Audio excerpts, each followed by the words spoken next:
The assembly did not end with applause. It did not end with a grand agreement, or a signed treaty, or a moment of unity where every species stood together and cheered. That was not how the galaxy worked.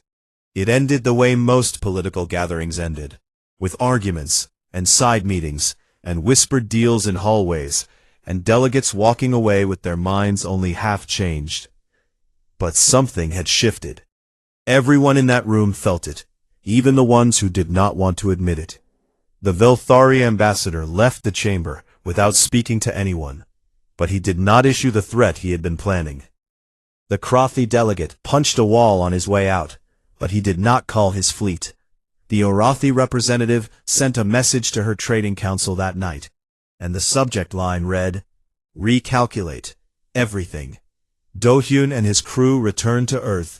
The assembly session had lasted 9 hours, and Do-hyun had stood for most of it, answering questions from species he had never met, about technology he barely understood.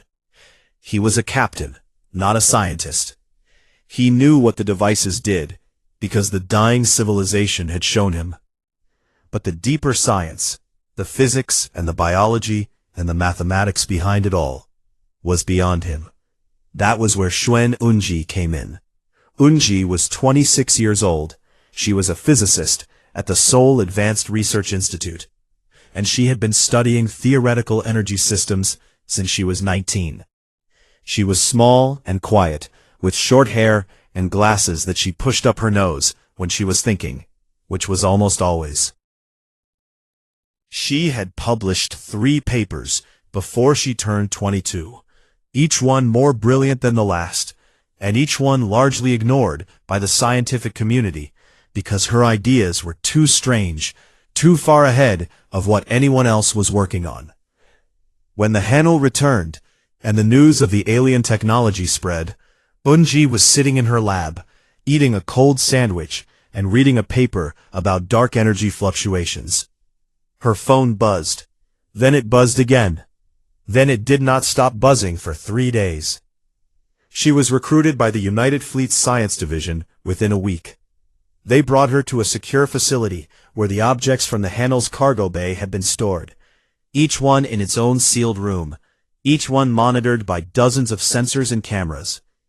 The other scientists on the team were older, more experienced, and more cautious. They approached the technology with careful hands and careful minds, running tests, writing reports, moving slowly.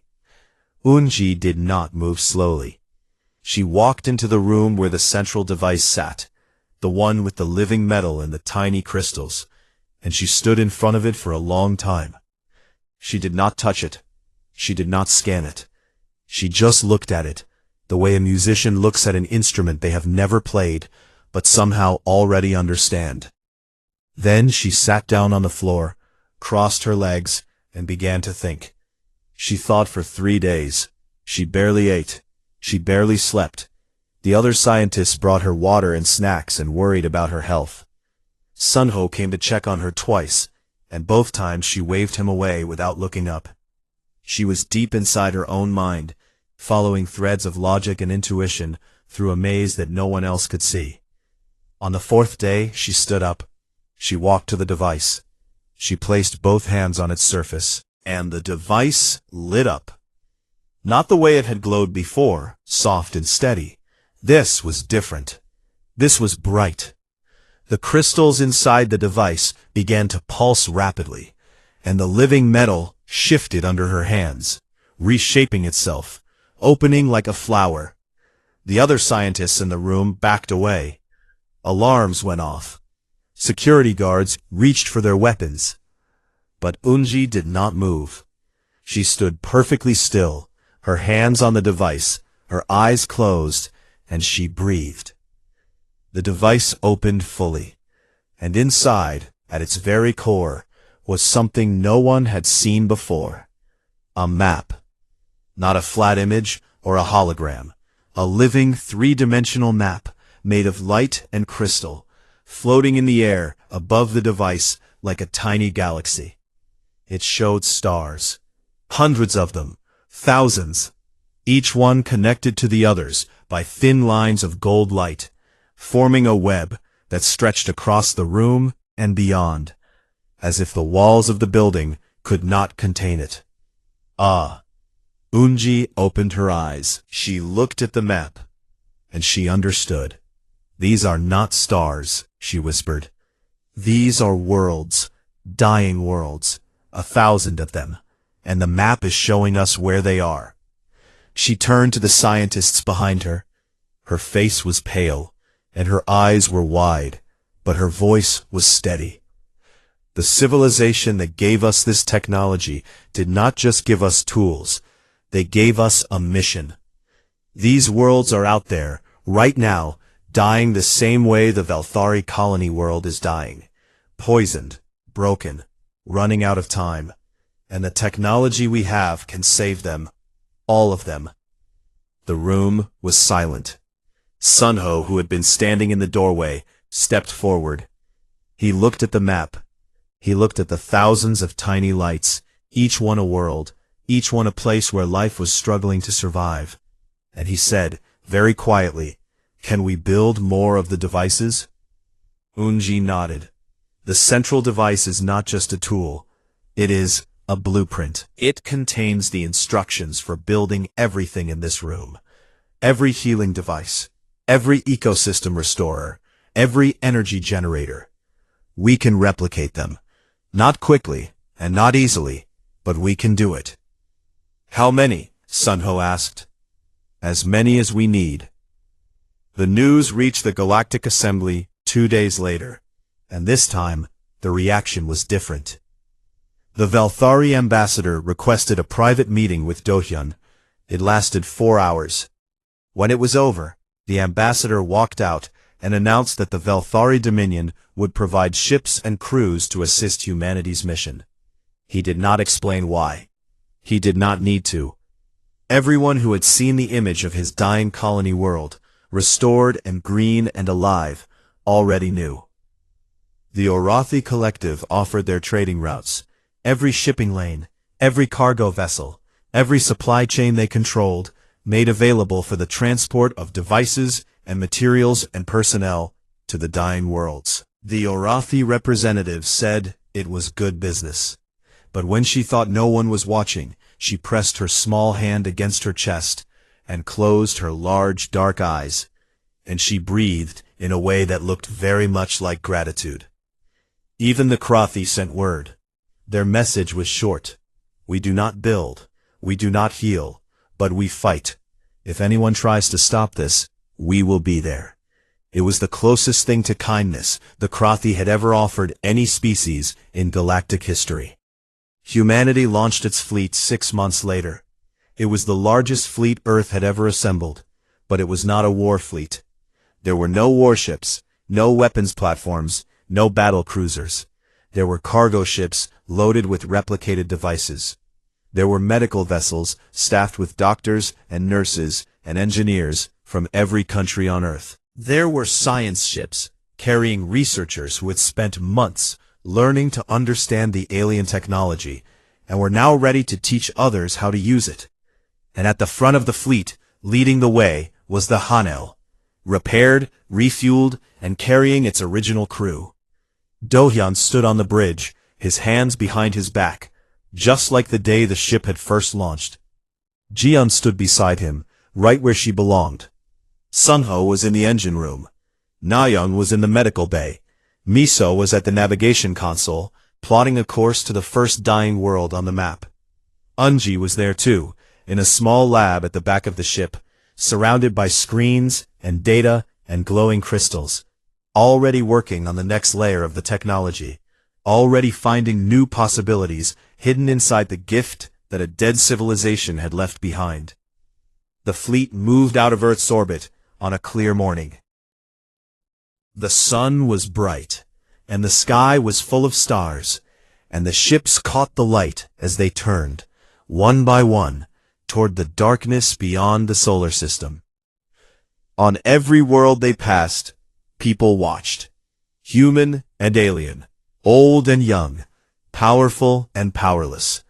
They watched the fleet move through space like a river of light, and they felt something they had not felt in a long time. Not fear, not jealousy, not suspicion. They felt hope. Because the galaxy had spent millions of years building empires and fighting wars and conquering territories and hoarding power. Every civilization that had ever risen to greatness had done it through strength, through domination, through the simple and ancient rule that the strong take and the weak give. And now, here was humanity, a species so young that some alien historians still classified them as primitive. A species that had only learned to leave its own planet a few decades ago. A species that the galaxy had laughed at, ignored, underestimated, and dismissed. And what were they doing with the most powerful technology the universe had ever seen? They were giving it away. Not to gain power, not to win allies, not to build an empire or claim territory or prove that they were better than anyone else. They were giving it away because a dying civilization had looked at them and said, "We trust you." And humanity had decided that trust was worth more than anything else in the galaxy. Do-hyun stood on the bridge of the Hanul and watched the stars slide past the windows. Ji-yoon stood beside him, her shoulder touching his, steady and warm. Behind them, the fleet stretched out like a constellation, hundreds of ships carrying hope to 1,000 dying worlds. "Do you think they would be proud?" Ji-yoon asked quietly. "The ones who gave us the gift?" Do-hyun thought about the beings he had met in the rift. The ancient, fading creatures, who had placed their last treasures in his hands and smiled as they disappeared. He thought about their eyes, deep and old and full of something that he could only describe as love. Love for a universe they were leaving behind. Love for the strange, stubborn, beautiful species they had chosen to carry their legacy forward. "Yes," he said, "I think they would." The Hanul flew on, the fleet followed, and across the galaxy, on 1,000 dying worlds, the light began to return. Not because of machines, not because of technology, not because of power or science or any device made of crystal and metal. Because of a choice. A simple, human choice. The choice to help. The choice to give. The choice to look at a universe full of fear and greed and ancient pain, and to say, "We can do better." The news spread faster than light. It moved through communication relays and diplomatic channels, through trading stations and military outposts, through whispered conversations in alien council chambers, and shouted arguments in crowded markets on 100 different worlds. The humans had found something. The humans had brought something back from beyond the edge of known space. And whatever it was powerful enough to make every scanner in 3 star systems go blind for 6 seconds when the Hanul entered Earth's orbit. 6 seconds. That was all it took. 6 seconds of every instrument on every ship and every station within range going dark, as if the universe itself had blinked. And when the instruments came back on, the Hanul was sitting quietly in orbit above Earth, surrounded by a fleet of escort ships, glowing faintly with an energy that no alien database could identify. The Galactic Assembly called an emergency session within hours. The Assembly was the closest thing the galaxy had to a government. It was made up of representatives from over 40 alien civilizations, each one with its own history, its own technology, and its own opinion about humanity. Some of those opinions were friendly, most were not. Humans were still new to the galactic stage. They had only been part of the broader community for about 15 years, ever since their first clumsy attempts at faster-than-light travel had caught the attention of nearby species. In that time, humans had earned a reputation as clever, unpredictable, and annoyingly persistent. They learned fast, they adapted faster, and they had a habit of showing up in places where they were not expected and doing things that should not have been possible. The older civilizations tolerated them. The powerful ones ignored them. And a few, The ones who paid close attention were quietly afraid of them. Now, with the Hainel's return, that quiet fear became very loud. The first to demand answers was the Velthari Dominion, a military empire that controlled over 200 star systems.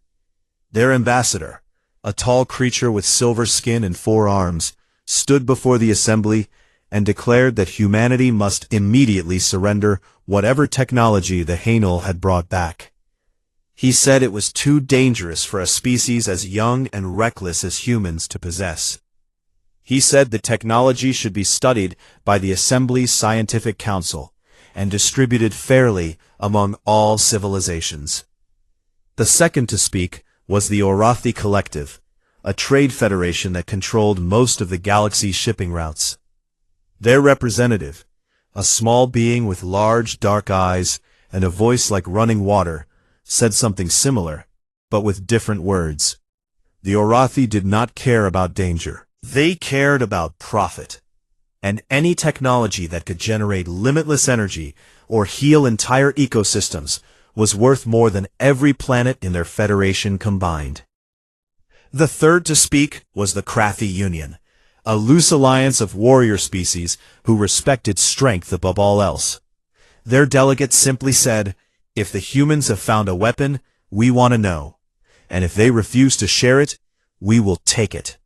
One by one, the alien civilizations made their positions clear. Some were polite, some were threatening, some tried to sound reasonable while hiding their greed behind careful words. But the message was the same from almost every one of them. Hand it over. Earth's seat in the assembly had always been small, tucked in the back row, barely noticed. But today, every eye in the chamber was pointed at it. Captain Han Do-hyun stood at the podium. He had not wanted to come. He was a ship captain, not a politician.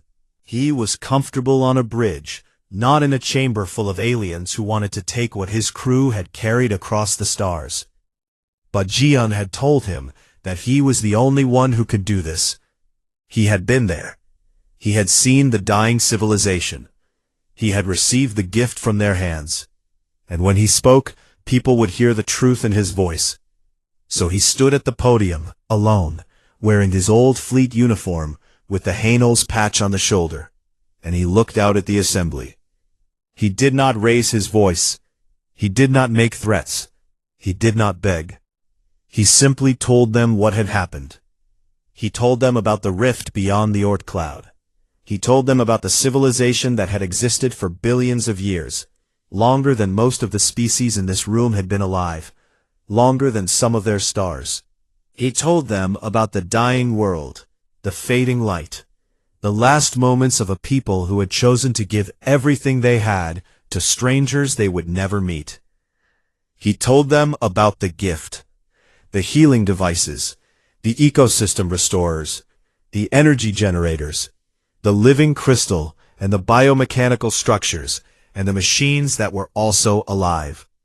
He described each one carefully, simply, without exaggeration. He let the facts speak. And then he said the thing that made the entire chamber go silent. This technology was not given to humanity because we are special, he said.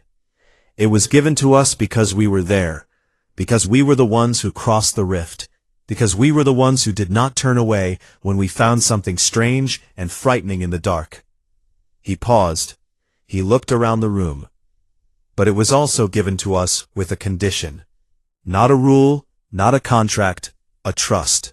The beings who made these things spent their last breath placing them in our hands. They looked at us, a young and messy species that had only just learned to leave its own planet, and they said, "We believe you will do the right thing." He placed his hands on the podium. "I will not betray that trust. I will not hand these gifts to a council so they can be locked in a vault, or sold to the highest bidder or turned into weapons. That is not what they were made for." The Velthari ambassador rose to his feet. "You have no right to keep this for yourselves," he said, his voice sharp and cold. "You are a minor species. You have been part of this galaxy for barely a generation. You do not have the wisdom or the experience to manage technology of this magnitude." Do-hyun looked at him. "You may be right," he said calmly. "We are young. We have made many mistakes. But wisdom is not about age. It is about choices. And right now, I am choosing to honor the wishes of a civilization that was older and wiser than any of us." The crafty delegate slammed his fist on his desk. "Words," he growled. "Pretty words, but words do not stop a fleet. If you will not share, we will come and take." The room buzzed with tension. Other delegates shifted in their seats. The air felt thick, like the moment before a storm breaks. Do-hyun did not flinch. He reached into his pocket and pulled out a small object, one of the smooth stones from the cargo bay, the size of his fist, with veins of gold light running through it. He held it up so the entire assembly could see it. "This," he said, "is a medical device.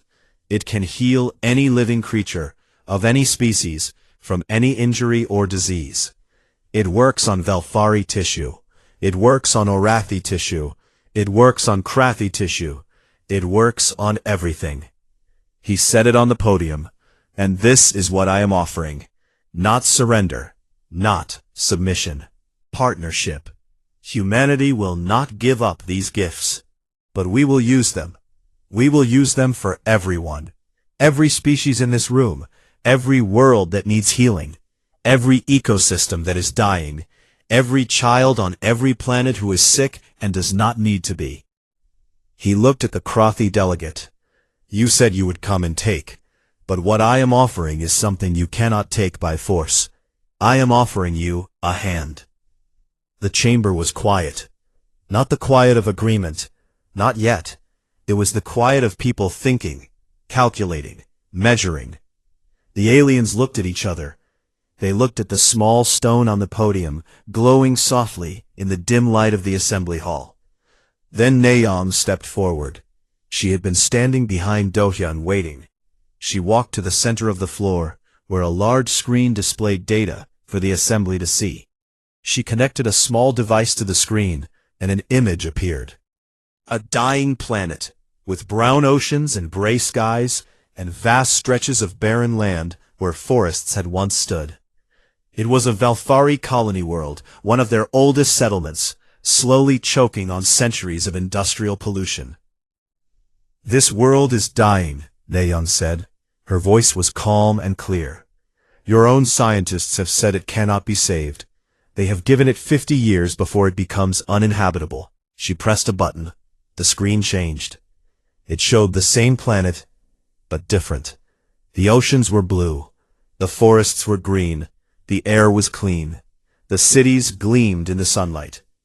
"This is what the ecosystem restorer can do," Nayeon said. "One device, placed at the planet's core.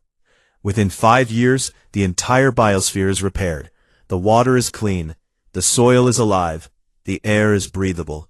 Your people can live there for another 10,000 years." She looked at the Velfari ambassador. "This is not a weapon," she said. "This is a gift. And we are offering it to you, free. No conditions, no payment, no politics." The Velfari ambassador stared at the screen.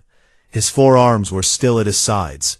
His silver face showed nothing, but his eyes, large and dark and ancient, were wet. The room stayed silent for a long time. And in that silence, something shifted. Not everything, not all at once. The fear was still there. The greed was still there. The suspicion and the pride, and the old deep habits of distrust between species that had been competing for millions of years. But beneath all of that, something new was growing. Something small and fragile and stubborn, like a seed pushing through cracked concrete. Hope. Do-hyun stood at the podium and watched it happen. He did not smile. He did not celebrate. He knew this was only the beginning, and the road ahead would be long and hard and full of enemies. But he also knew something that the rest of the galaxy was only just starting to understand. Humanity did not need to be the strongest species in the galaxy. They did not need to be the oldest, or the wisest, or the most powerful. They just needed to be the ones who showed up. The ones who reached out their hand. The ones who said in a room full of fear and anger and ancient grudges, "Let us help." And that was exactly what they did. They moved Sunho and Na-young to the Gyeldon's medical bay first. The doctors checked their vitals, drew blood, ran scans. Everything came back normal. More than normal. Their bodies were in perfect condition, as if the 17 years inside the pods had not just frozen them in time, but had cleaned them, repaired them, made them stronger. Na-young's old shoulder injury, the one she had gotten during training years ago, was completely healed. Sunho's eyesight, which had been slowly getting worse before the mission, was now perfect. The doctors did not know what to say.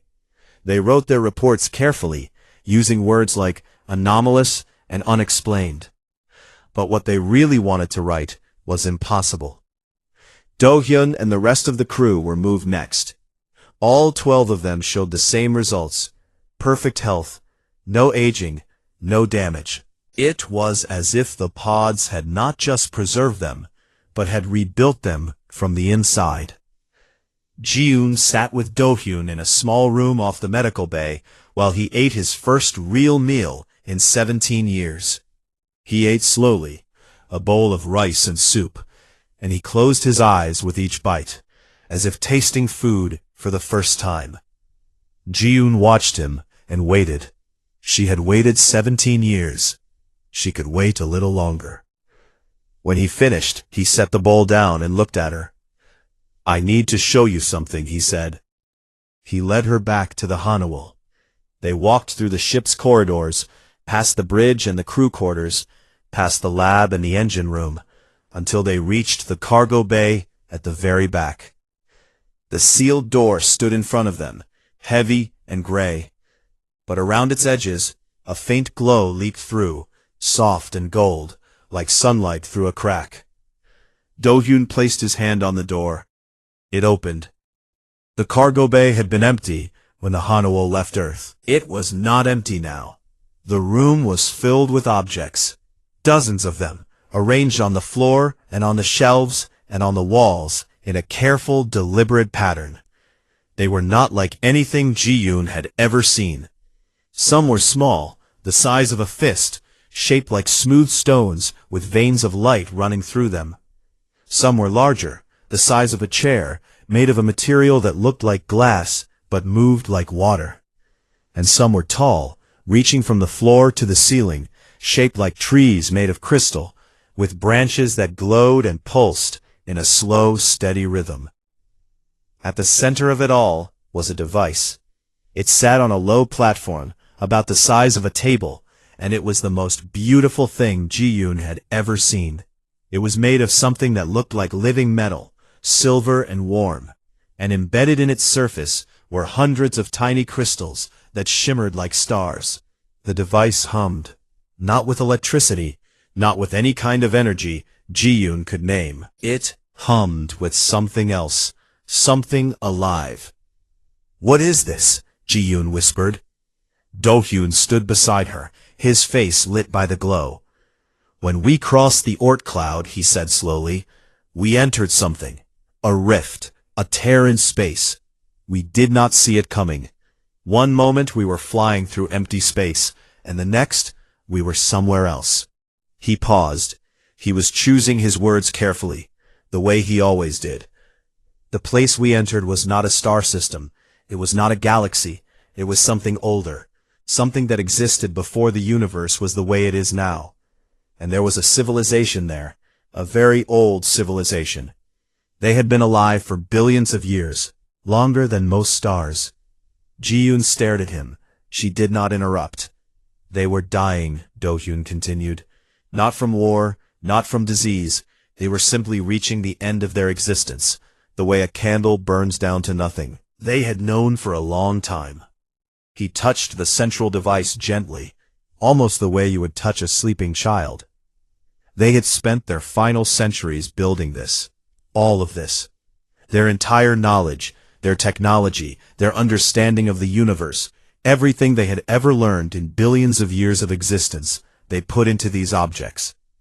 They made them out of materials that do not exist in our universe. Living crystal. Biomechanical structures that can grow, adapt, and repair themselves. Machines that are also alive. Why? Jian asked. Why build all of this if they were dying? Because they wanted to give it away, Do-hyun said. They wanted to find someone who could carry it forward. Someone young enough, and strong enough, and stubborn enough to use it. They searched the rift for a very long time, reaching out through the cracks in space, looking for a species that was worth the gift. His eyes were steady. They found us. Ji-yoon felt the floor shift beneath her feet. Not physically. The ship was perfectly still. But something inside her tilted, as if the world had changed shape, and she was still trying to find her balance. They found the Hanu, she said. Yes. They pulled us through the rift. They brought us to their world, or what was left of it, and they showed us everything. He walked around the device, pointing at different objects as he spoke. This one heals biological tissue, not just human tissue, any tissue. It can repair damage at the cellular level, regrow organs, reverse disease. Nayoung tested it on herself. Her shoulder healed in seconds. He pointed at another object, a tall crystal structure that pulsed with green light. This one cleans ecosystems. It can remove toxins from water, restore damaged soil, revive dead forests. It works on any planet with a carbon-based biosphere. This one generates energy. Clean, limitless energy. It draws power from the fabric of space itself. One of these could power a city for 1,000 years. Jian walked through the cargo bay slowly, looking at each object. She was an officer. She was trained to stay calm, but her hands were shaking, and she could feel her pulse hammering in her neck. Do-hyun, she said quietly, this changes everything. I know, he said. The galaxy will want this. Every species, every government, every military, they will all want this. I know. She turned to face him. What did the civilization ask for in return? Do-hyun was quiet for a moment. Then he said, nothing. They asked for nothing. They said they had watched humanity from across the rift for a long time. They said we were young and messy and violent and confused. But they also said we were brave and kind, and that we never stopped trying to be better, even when we failed. He paused again. They said that was enough. Jian leaned against the wall. She pressed her palms against her eyes.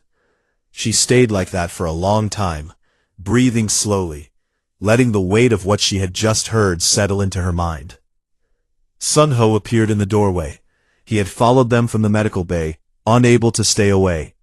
He looked around the cargo bay at the glowing objects, and the living crystal, and the humming device at the center, and he said, very quietly, Do you understand now, Jian? Do you see why we had to come back?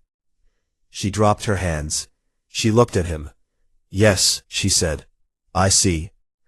We did not choose this, Sun-ho said. We did not ask for it. But it was given to us.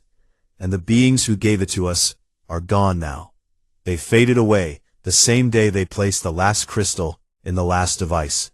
They ceased to exist right in front of our eyes. And the last thing their leader said to Do-hyun was, Take this to your people. Do not waste it. Do not hide it. Use it. Nayeon arrived next. She stood beside Sun-ho in the doorway, her face calm, but her eyes bright. We need to bring this to Earth, she said. We need to show people what is possible, not just for humans, for everyone. Jian looked at the three of them. Do-hyun, steady and quiet. Sun-ho, brilliant and certain. Nayeon, warm and unshakable. They had carried this burden across time and space, through a rift in reality, through 17 years of sleep, back to a world that had forgotten them. And they were not tired. They were not afraid. They were ready. All right, Jian said. She straightened her back. She lifted her chin. She felt the weight of the decision settle onto her shoulders, heavy and real and permanent. I will take this to Fleet Command.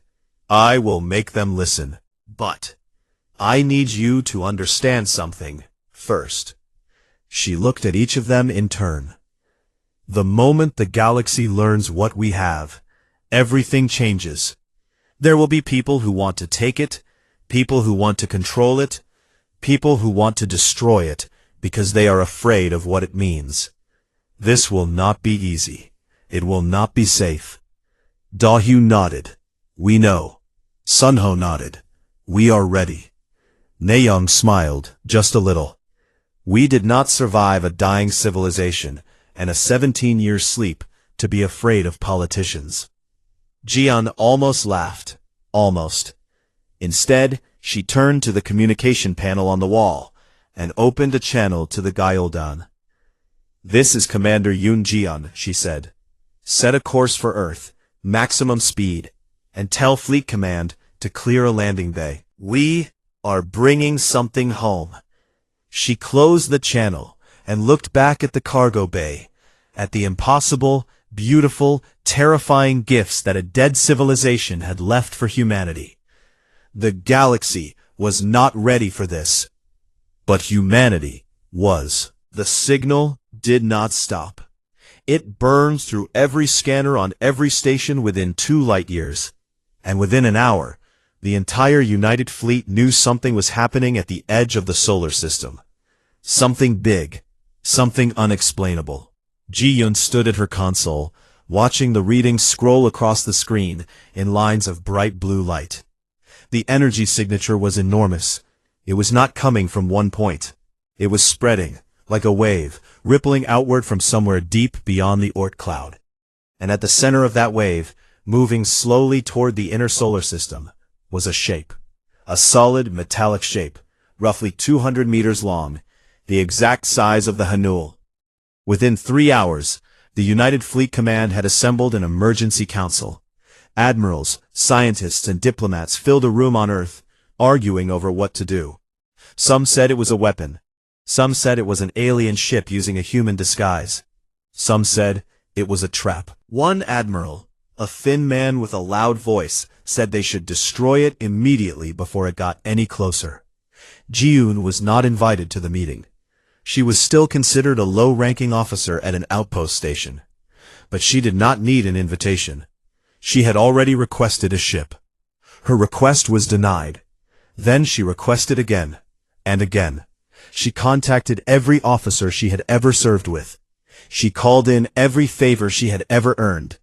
She wrote a formal appeal to the fleet commander herself, a woman named Admiral Kwan Nari, who had known Ji-Yoon years ago during their academy days. The appeal worked, not because Nari believed the ship was the Hanel, but because she believed Ji-Yoon. She had seen the look in Ji-Yoon's eyes once before, years ago, during a training exercise, when a shuttle had lost power and was drifting toward an asteroid field. Ji-Yoon had calculated a rescue course in her head, in seconds, and guided the shuttle to safety while everyone else was still panicking. Nari had learned that day that when Ji-Yoon believed something, she was usually right. The retrieval team was small. 1 cruiser, the Gyaldan, with a crew of 40. Ji-Yoon was given command, not because anyone expected her to find the Hanul, but because no one else wanted the job. If the object turned out to be hostile, the Gyaldan was considered expendable. Ji-Yoon did not care about the politics. She cared about the ship. They launched within 6 hours. The Gyaldan was fast, built for patrol and quick response. It cut through the outer system at full speed, passing Jupiter and Saturn in a blur. Ji-Yoon stood on the bridge the entire time, her eyes fixed on the navigation display. The signal was getting stronger. The object was getting closer.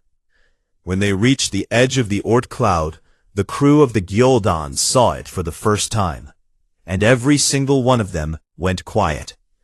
The Hanul was there, floating in the darkness, drifting slowly toward the sun, as if it were sleepwalking home. It looked almost exactly the same as the day it had launched, 17 years ago. The hull was intact. The shape was familiar.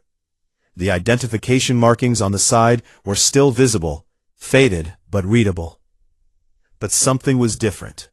Around the ship, wrapped tightly against its surface like a second skin, was a layer of glowing energy.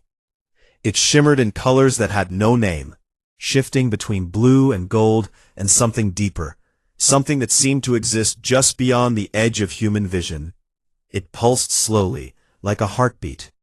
"What is that?" whispered one of the crew members, a young officer standing behind Ji-yoon.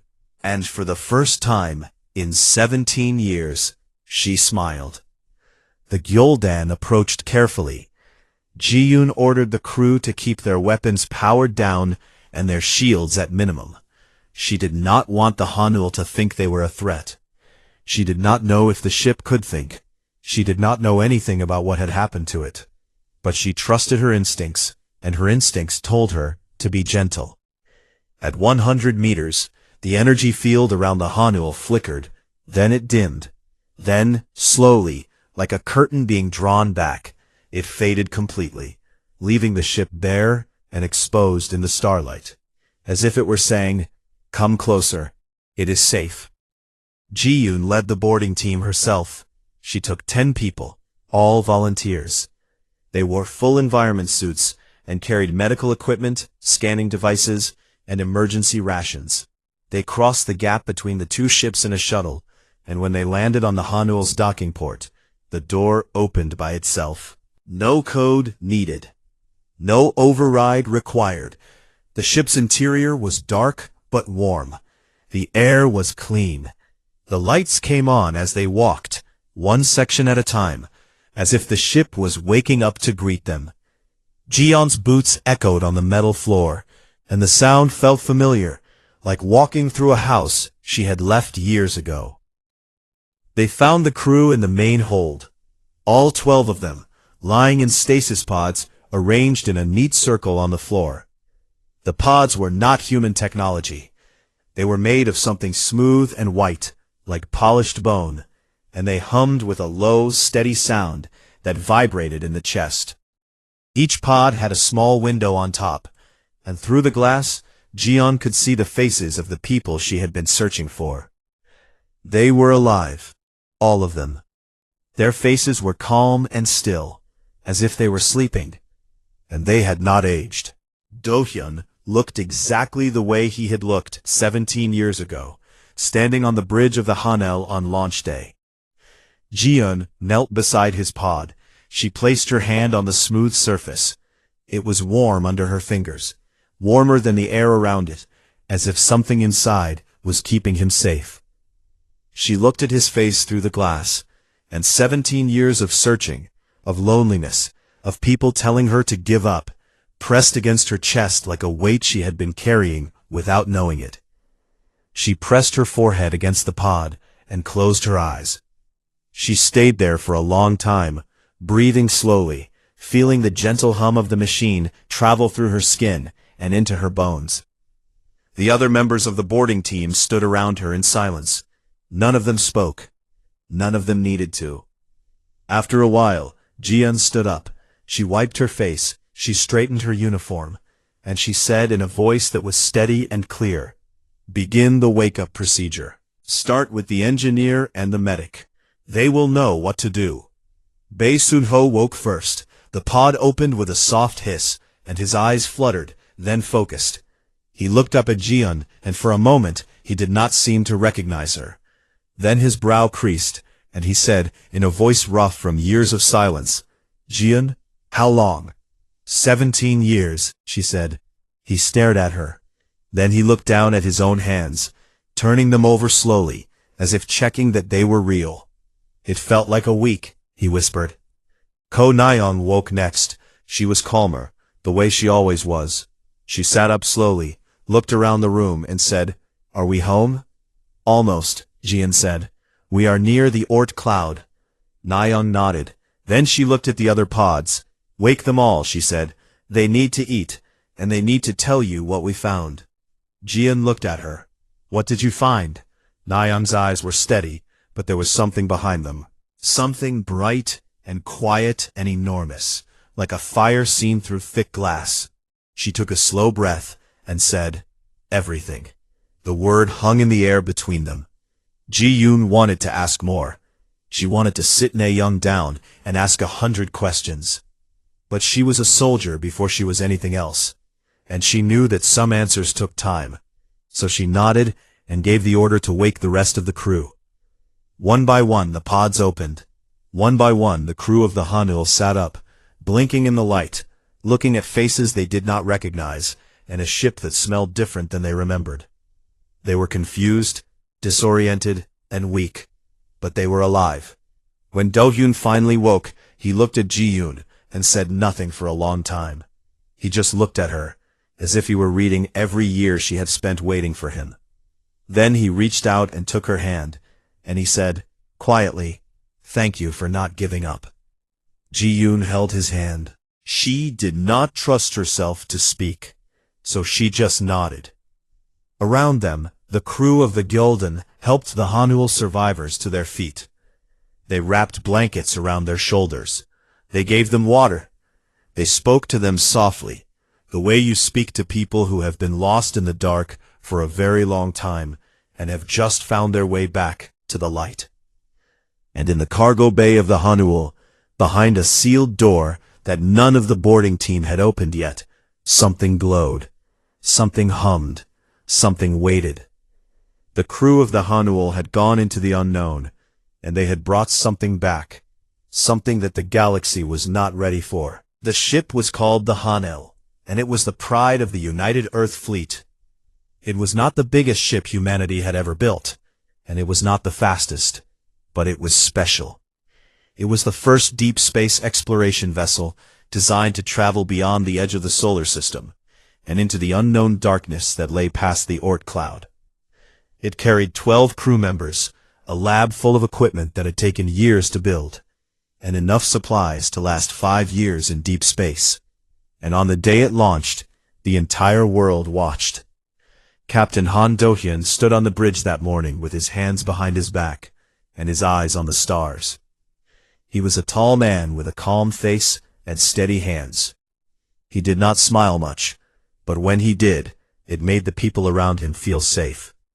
He had spent 20 years in the fleet, flying cargo runs and patrol missions, before he was chosen to lead the Hanel. It was the greatest honor of his life, and he carried it quietly, the way he carried everything. Beside him stood Commander Yoon Ji-yoon. She was his second in command, and she had known him for a long time. They had trained together, served together, and trusted each other without question. Ji-yoon was sharp and quick. Where Do-hyun was still and patient, she was fast and alert. She noticed things before anyone else did. She read data like music, catching notes that others missed. There were people in the fleet who said she was the real brain behind the Hanul mission, and they were not entirely wrong. The rest of the crew were hand-picked. Engineer Bae Soon-ho was a quiet genius who could fix anything with his hands and a bit of wire. He had grown up in a shipyard, surrounded by metal and engines, and he understood machines the way some people understood language. Medic Ko Na-young was warm and careful. She had a gift for keeping people calm in bad situations, which was exactly the kind of skill a deep space crew needed.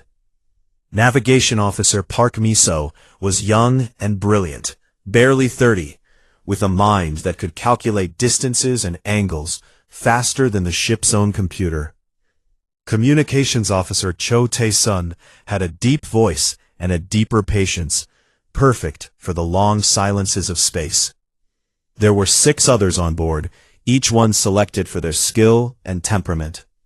Deep space missions were not just about talent, they were about personality, about who could live in a metal box with 11 other people for years without losing their mind. Do-hyun had chosen carefully. He trusted every single person on that ship. The launch went perfectly. The Hanuel left Earth orbit on a Tuesday morning, passed the moon by evening, and was beyond Mars within 3 days.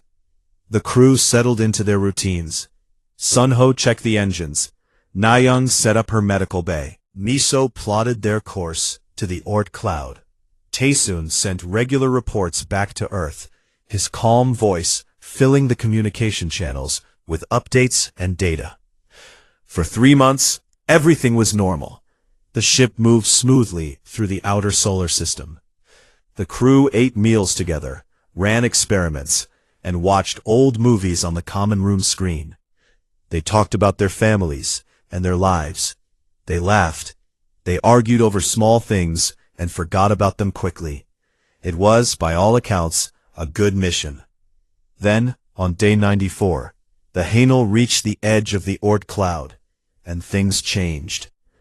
It started with the instruments. Miso noticed it first. The navigation readings flickered, just for a moment, as if the ship had passed through something invisible. She ran a check. Everything came back normal. She ran it again. Normal. She told Do-hyun, and he told her to keep watching. 2 hours later, the lights on the bridge dimmed for half a second. Then, they came back on. Sun-ho checked the power systems and found nothing wrong. The generators were stable. The batteries were full. There was no reason for the flicker. But Ji-eun felt something. She could not explain it, and she did not try. She was not the kind of person who trusted feelings over facts. But something in her gut told her that the ship had crossed a line, that they had moved from the known into the unknown, and the unknown was not empty. On day 97, the Haenel sent its last transmission to Earth. Taesun's voice was steady and professional. He gave the ship's coordinates, its speed, and its status. He reported that all systems were functioning normally. He said the crew was healthy and in good spirits. He ended the message the way he always did, with a simple sign-off. Haenel to Earth. All is well. Talk soon. Earth received the message 14 hours later, which was normal given the distance. But the reply never reached the ship, because by the time it arrived at the coordinates Taesun had given, the Haenel was gone. Not destroyed, not disabled, just gone. Vanished, as if it had never existed. The United Fleet scrambled. They sent drones to the last known location. They found nothing. No wreckage, no debris, no energy signature, no distress signal. The space where the Haenel had been was perfectly empty, as clean and silent as if the ship had been erased from reality. Commander Yoon Ji-yoon was not on the Haenel when it disappeared. She had been reassigned 3 months before launch to oversee a new training program on Earth. It was supposed to be temporary. She was supposed to rejoin the crew later, on a resupply mission. That mission never happened. When the news came, she was sitting in her office, on a military base near the coast. She heard the words, and she felt something cold move through her chest, like ice water filling the space where her heart was supposed to be. She stood up. She walked to the window. She looked at the sky, which was gray and full of rain. She did not cry. She did not scream. She simply made a decision. Right there, standing at that window. She would find them. The fleet declared the Haenel lost after 6 months. They held a ceremony. They gave medals to the families. They made speeches about bravery and sacrifice and the dangers of exploration. They said the crew would be remembered as heroes. Ji-eun went to the ceremony. She wore her uniform. She shook hands. She nodded at the right moments. And when it was over, she went home and sat in front of her computer and began to work. She started by reviewing every piece of data from the Haenel's final days, every sensor reading, every communication log, every tiny fluctuation in the ship's systems. She built charts. She ran simulations. She stayed up until 3 in the morning, night after night, searching for a pattern that no one else could see. People told her to stop. Her commanding officer told her the case was closed. Her friends told her she needed to let go. A therapist told her she was experiencing denial. She listened to all of them politely, and then she went back to work. A year passed, then 2, then 5. The galaxy moved on. New missions launched. New ships were built. Earth expanded its reach into nearby star systems, making contact with alien civilizations for the first time. Humanity joined the broader galactic community. learning that the universe was far more crowded and complicated than anyone had imagined. But Ji-eun did not move on. She had transferred herself to a deep space monitoring station, a lonely outpost on the edge of the solar system where she could scan the frequencies that no one else was listening to. The dead channels, the ghost signals, the empty spaces where the Hanul had last been heard. Her colleagues at the station thought she was strange. Some of them felt sorry for her. Others admired her stubbornness. A few whispered that she had lost her mind, that she was chasing a ghost, that the Hanul and its crew were nothing more than dust and memory. Ji-eun heard the whispers. She did not care, because every night, when she sat alone in the scanning room with her headphones on and the monitors glowing blue in the darkness, she heard something. Not a voice, not a signal, just a feeling, a certainty, quiet and steady as a heartbeat, that told her one simple thing: they were still out there, and one day they would come back. 17 years after the Hanul vanished, on a cold and ordinary morning, the scanners at Ji-eun's station lit up like a fire. A signal, massive and unknown, erupted from the direction of the old solar system's edge. It was not like any energy signature in any human or alien database. It burned through every frequency, every band, every channel at once, like a star being born in the middle of empty space. Ji-eun stared at the screen. Her hands were shaking. Her eyes were wide. She reached for the communication panel, and for the first time in 17 years, her voice broke. "This is Commander Yoon Ji-eun," she said. "I have a signal. It is coming from beyond the Oort cloud." She paused. She took a breath. "I think they are coming home." Nobody believed her. Not yet.